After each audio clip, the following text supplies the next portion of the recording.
you think, Connor?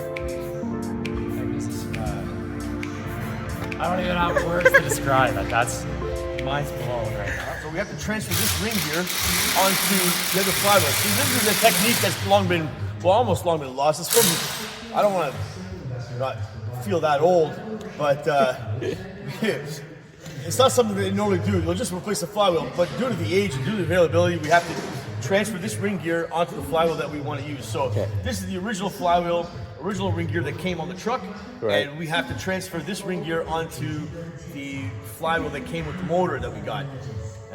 Because the one that's on the motor that we got is chewed up, and the starter won't engage. Same number of teeth, same diameter. So as I mentioned previously, the swap over that we're doing on this ring gear, it's due to this damage that we have here.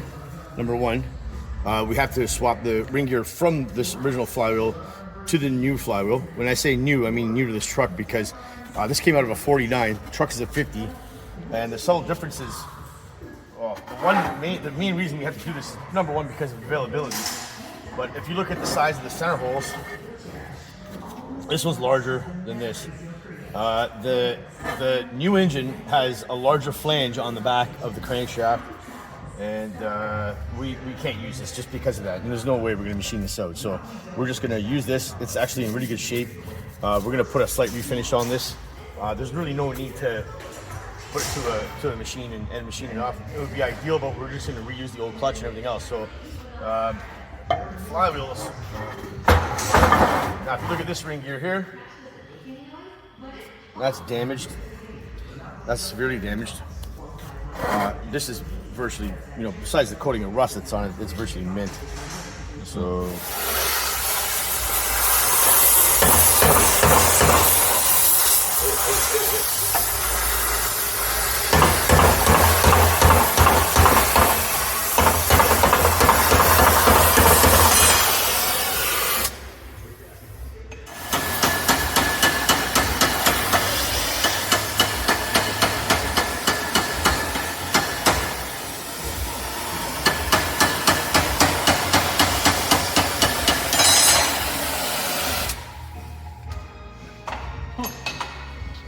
that's the one we want to save, so we had to take it easy on it.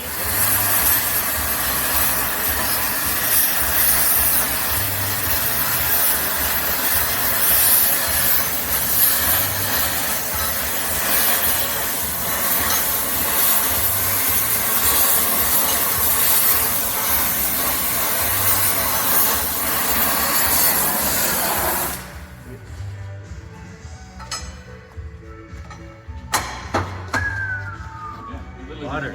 Feet. That hard, eh? Feet. That's it. Awesome. It's the fastest part of the job. Back in my day, which just seems like yesterday, to be honest, is in the 90s is basically when they stopped teaching this, but I was in school when they were still teaching it, this ring gear swap technique. Right. And it's something alien to guys that are born like 2005 and any 18, 19-year-olds, or it's like Connor, he's 25, and he was like, this is mind-blowing. That's like, right. Mind is blown. So I was like, I just heated up a piece of steel and expanded it, and we're putting it on, right? But in the end, it's not something that's commonplace these days. So, but in this case, it's almost a necessity, because for time's sake and for availability's sake, really. So.